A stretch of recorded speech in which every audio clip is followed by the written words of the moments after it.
হযরত আলী বাজার দিকে চলে গেলেন। বাজারের পথে যেতে যেতে হঠাৎ করে কিছু মানুষের সাথে দেখা হয়ে যায়। হযরত আলীকে এবার জিজ্ঞাসা করে, আলী কি ব্যাপার, বাজারে কেন? হযরত আলী মনে মনে চিন্তা করে, বলবো কি বলবো না, আবার বাড়িতে খাবার নাই, যদি না বলি টেনশন আছে না নাই। হযরতে ফাতেমা রাদিয়াল্লাহু তাআলা আনহা একদিন হযরত আলীকে ডাক দিয়ে বলতেছে, আলী প্রাণের স্বামী আমার, ঘরে তো প্রায় অনেক দিন ধরে খাবার নাই, কিছু একটা করো। হযরত আলী বলতেছে, ফাতেমা কি করব বলো, ঘরে তো তেমন কিছু নাই যে বিক্রি করব। এবার ফাতেমা ডাক দিয়ে বলতেছে, আলী প্রাণের স্বামী আমার, আমার কাছে একটা ওড়না আছে। কি আছে? ওড়না। এই ওড়নাটা হযরত আলীকে দিচ্ছে।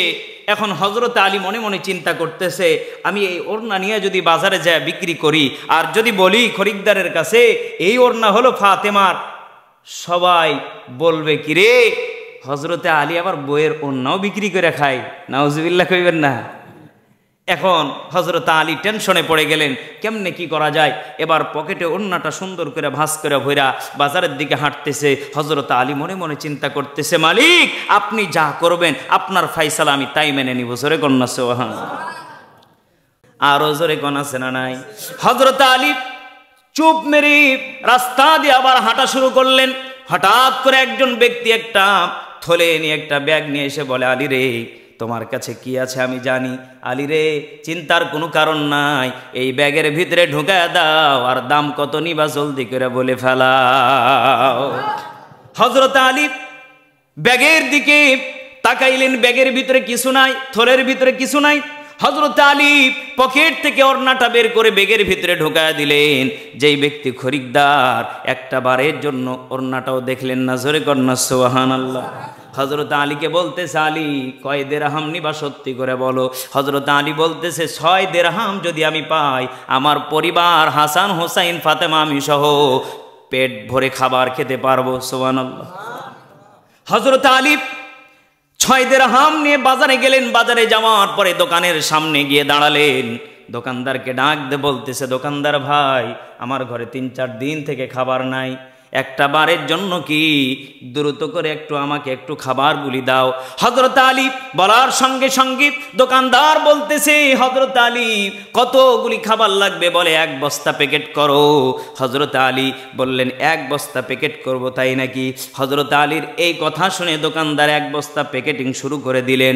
হঠাৎ করে এক দরিদ্র ফকির এসে বলে, আলী রে আমি জানি তোমার পেটে অনেক ক্ষুধা, কিন্তু আলী সত্যি করে বলি আমিও 4-5 দিন থেকে আমি ফকির না খেয়ে আছি। চিৎকার মেরে বলেন আল্লাহু আকবার। হযরত আলী মুখটা বেজার করলেন, কারণ আমার এলাকাতেও দান সদকা নিবার গেলে কিছু মানুষের মুখটা বেজার হয়ে যায়, আছে না নাই?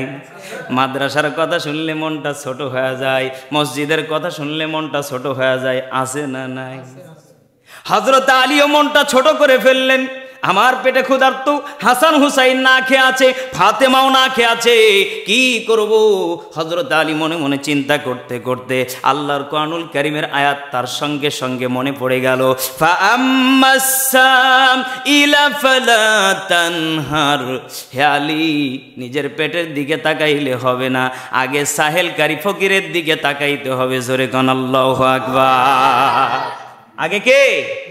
আগে ফকির। হযরত আলী মনে মনে চিন্তা করলেন, ফকিরকে যদি 1 দিরহাম দিই, 10 দিরহাম দেওয়ার হুকুম করেছেন কে? ওয়াদা করেছেন কে? দান করলে বাড়ে না কমে? হযরত আলী 1 দিরহাম দান করতে চাইলেন, আবার মনে মনে ভাবলেন 1টা দিরহাম দিলে 10টা পাবো। আবার মনে মনে চিন্তা করতেছে 6টা দিলে 60টা পাবো। সুবহানাল্লাহ, জোরে খান। হযরত আলী মনে মনে চিন্তা করলেন, যে আল্লাহ ফকিরকে পাঠাইছে সে আল্লাহ আমাকে 60 দিরহাম দিবে, ওয়াদা করেছেন কে? হযরত আলী 6টা দিরহাম পকেট থেকে বের করে দিয়ে দিলেন। দোকানদারকে বলতেছে, দোকানদার ভাই কোনো টেনশনের কারণ নাই, আমি 60 দিরহাম নিয়ে আপনার কাছে হাজির হব, একটু পর অপেক্ষা করেন। হঠাৎ করে আল্লাহ রব্বুল আলামিন এইবার একটা উট দিয়ে পাঠাইছে। জোরে কোন সুবহানাল্লাহ। একজন খরিদ্দার এসে কয়, আলী আমি জানি তুমি ছাড়া উটটা কেউ কিনতে পারবে না। আল্লাহু আকবার। হযরত আলী কয়, আমার ইনটি পকেট খালি করব কি? খরিদ্দারও ডাক দেখো, আলী তুমি ছাড়া কেউ নিতে পারবে না, আর তুমি যদি উট বিক্রি করতে যাও বাজারে সবাই তোমার কাছ থেকে উট কিনবে। জোরে কোন সুবহানাল্লাহ। এই গ্রামের ভিতরে যদি বিশ্বাস্ত লোক যদি একজন ভালো কিছু বিক্রি করতে যায়, দেখবেন অন্য অন্য দোকানদারের চাইতে এই দোকানে বেশি খরিদ্দার জমা হয়, ঠিক কি না? হযরত আলী কেমন মানুষ, ওই এলাকার কওমের মানুষরা তো জানে নাকি যে হযরত আলী যেটা বিক্রি করবে সেটা দামি কিছুই হবে। জোরে কোন সুবহান। এবার ওই ব্যক্তি ডাকদা বলতেছে, হযরত আলী তুমি কিনতে পারবি। হযরত আলী বলতেছে, কত দাম নিবা বলো? কই তোমার কাছে 100 দিরহাম দিয়া বিক্রি করলাম, বাকিতে কিসে আরো। জোরে কোন। তুমি ওপরে যা বিক্রি করতে পারবা সেটাই তোমার লাভে লাভ। জোরে কোন সুবহানাল্লাহ। হযরত আলী উটের কাঠটা ধইরা আস্তে আস্তে করে বাজারে নিয়ে গেলেন। বাজারে যাওয়ার পরে সর্বপ্রথম দেখলেন জনগণ সবাই ছুটে পড়ে আসলো, আরে জানো আলী নাকি উট বিক্রি করতে আইছে। সুবহানাল্লাহ। জোরে কোন। সবাই যা ভিড় জমাইছে। কেউ কয় 20 দিরহাম, 120 দিরহাম। কত দিরহাম? কেউ কয় 30 দিরহাম, কেউ কয় 50 দিরহাম, আর একজন ব্যক্তি ডাক দিয়ে কয় 60 দিরহাম। জোরে কোন আল্লাহু আকবার। হযরত আলী কয় আর বেশি চাওয়ান যাইতো না, কারণ আল্লাহ নিচে আমার কাছে 6 দিরহাম দিছে। কত? জোরে কোন। 60 দিরহাম। কয় দিরহাম? 60 দিরহাম। আলী মনে মনে চিন্তা করতেছে, আর যদি বেশি নিবার যায় তাহলে এখন ঠগানো হবে মানুষকে। কথা কোন ঠিক কিনা? হযরত আলী 160 দিরহামে বিক্রি করে দিয়া আসার পরে এবার হযরত আলী এবার মনে মনে চিন্তা করতেছে, দোকানদার ভাই 1 বস্তা প্যাকেটিং করার দরকার নাই। হযরত আলী এবার 2 বস্তা প্যাকেটিং করতে বলেছে। জোরে কোন সুবহান। হযরত আলী যখন 2 বস্তা প্যাকেটিং করে ফেলেছেন তখন দেখেন এই যে এখানে আল্লাহ রাব্বুল আলামিন কিন্তু জানিয়ে দিচ্ছেন, ওমা তুনফিকু ফি সাবিলিল্লাহ ইউফা ইলাইকুম ওয়া আনতুম লা তুজলামুন। যদি বান্দা তুমি 1 দিরহাম কাউকে দান করো, তোমাকে 10 দিরহামের ওয়াদা করেছেন কে? হযরত আলী এবার রাস্তা দিয়ে মনে মনে আসতে চার চিন্তা করতেছে, নিশ্চিত এটা আল্লাহর কাম হবে, তাছাড়া কেউ করতে পারে না। জোরে কোন সুবহান। হযরত আলী দোকানদার দেখে মন খারাপ করে বসে আছে। এই বেটা কি ব্যাপার, মন খারাপ কেন তোমার? শর্টকাটে বলি। এবার দোকানদার বলতেছে, হযরত আলী 2 বস্তা প্যাকেটিং করছে আজ থেকে 1 ঘন্টা আগে, তোমার খবর নাই, আমার মাথা গরম হয়ে গেছে, প্যাকেটিং আবার খুলবো, টেনশন। হযরত আলী কয়, টেনশনের কোনো কারণ নাই, জলদি করে আমার কাঁধে তুলে দাও, আর এই যে তোমার 60 দিরহাম নাও। জোরে কোন সুবহানাল্লাহ। হযরত আলী এবার বাড়ির সামনে এসে কয়, ফাতেমা জলদি করে দরজা খোলো, দেখো কতগুলা খাবার নিয়ে আইছি। ফাতেমা এবার জানালা দিয়ে উকি মেরে দেখে 2 বস্তা খাবার। ফাতেমা মনে মনে চিন্তা করতেছে, কি রে 6 দিরহাম একটা ওড়না বেচা হইলে তো 2 বস্তা খাবার হবে না। আমার স্বামী আলী হালাল কামাই করে না হারাম কামাই করে, আজ না দেখে দরজার গেট খুলবো না। জোরে কোন আল্লাহু আকবার। আর আমার দেশের মা বোনেরা, ওরে বাপ রে বাপ, খালি মাইক চালু থাকলে অবস্থা ভালো হলো না। আমার দেশের মা বোনেরা স্বামী হালাল কামাই করলো না হারাম কামাই করলো, খালি আয়না পকেটে দিবার পারলে কয়, স্বামী তোমার মতোই আমি স্বামী খুঁজছুন। কথা কোন ঠিক কি না? কয় তাড়াতাড়ি এখন যাও ঈদের মার্কেট করে আমার বেটি দামি একটা পোশাক কিনে দাও। কিন্তু স্বামী হালাল কামাই করলো না হারাম কামাই করলো একটা বারের জন্য খোঁজ নিল না। এমন বউ আমার ঘরে আছে না নাই? আরো জোরে কোন আছে না নাই? হযরত আলী বারবার করে দরজায় নক করতেছে, বিবি ফাতেমা জলদি করে দরজা খোলো। ফাতেমা বলতেছে, আলী রে দরজা খুলবো না। এবার আলী মনে মনে চিন্তা করতেছে কি করা যায়, কারণ আল্লাহ রব্বুল আলামিন আয়াত নাজিল করে জানিয়ে দিয়েছেন, আর রিজালু কাওয়ামুনা আলান নিসা, পুরুষ থাকবে উপরে নারী থাকবে নিচে। আল্লাহু আকবার। আলী মনে মনে চিন্তা করতেছে, আমি যদি ফাতেমার কাছে হেরে যাই, আমি যদি দরজাতে যদি ফাতেমার কাছে যদি অভিযোগগুলা বইলা ফালাই, তাহলে আমি হেরে যাব আর ফাতেমা জিতে যাবে। ফাতেমার কাছে ঠগা যাবে না।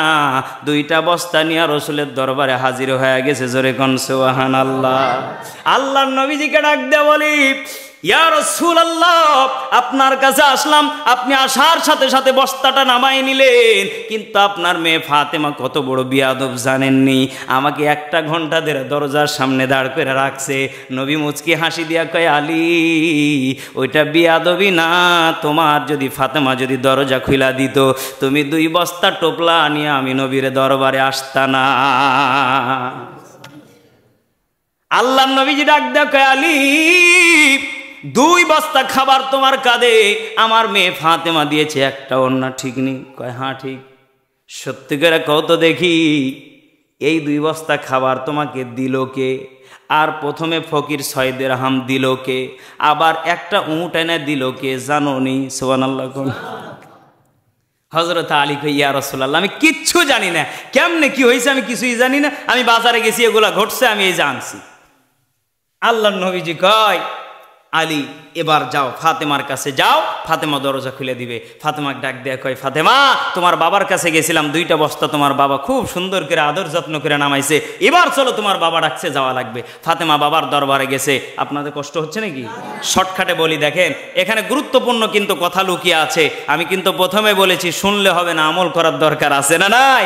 এবার ফাতেমা মনে মনে চিন্তা করতেছে, আমার বাবা যখন ডাকছে এবার তো না যাওয়ার উপায় নাই। এবার স্বামী স্ত্রী 2 জন মিলে আল্লাহর নবীর দরবারে গেছে। এবার আল্লাহর নবীজি বলতেছে, জানো তোমাকে যেই ব্যক্তি 6 দিরহাম দিয়েছে সেই ব্যক্তি আর কেউ না, এটা হলো আল্লাহর ফেরেশতা। জোরে কোন সুবহানাল্লাহ। তোমার কাছে যেই ব্যক্তি উট নিয়ে এসেছে সেই ব্যক্তি হলো তোমার সেই আল্লাহর ফেরেশতা। জোরে কোন সুবহানাল্লাহ। আবার যেই ব্যক্তি ফকিরের বেশ ধরেছিল সেটাও হলো আল্লাহর ফেরেশতা। জোরে কোন সুবহানাল্লাহ। এক ফেরেশতা 3 রকম ভান ধরছে। কয় রকম? প্রথমবার আলীর কাছ থেকে ওড়না কিনে 6 দিরহাম দিল, আবার আল্লাহর কাছে যা, যখন আল্লাহর কাছে ফেরেশতা গেছে, এবার ফেরেশতা ডাক দিয়া কয়, আল্লাহ কি করবো? আল্লাহ কয়, পাগলা, এবার তুই ফকিরের বেশ ধরে আলীর কাছে যাবি। আমার আলী কোরআনকে সম্মান করে না নিজের পেটকে সম্মান করে, আমি এটা দেখে ছাড়মু। জোরে কোন আল্লাহু আকবার। হযরত আলী পেটকে সম্মান করলেন না কোরআনকে সম্মান করলেন? আজকে আমরা দিন দুনিয়া বউ বাচ্চা কাচ্চাকে সম্মান করি, মসজিদ মাদ্রাসাকে সম্মান করিবার চাই, ফকিরকে সম্মান করিবার চাই। দরিদ্র মানুষ রাস্তা দিয়ে হাঁটে যায় ছিঁড়া জুতা পরা, ছিঁড়া পোশাক পরা, আর নিজের ঘরে এমন এমন পোশাক আছে 1 ঈদ তো দূরের কথা 10 ঈদ গেলেও ফুরাবে না। কথা কোন ঠিক কিনা? মনে রাখা লাগবে, ফাম্মা সাইলা ফালা তানহার। আগে সাহেলকারী, আগে কে? আগে সাহেলকারী, আগে ফকির, আগে দরিদ্র।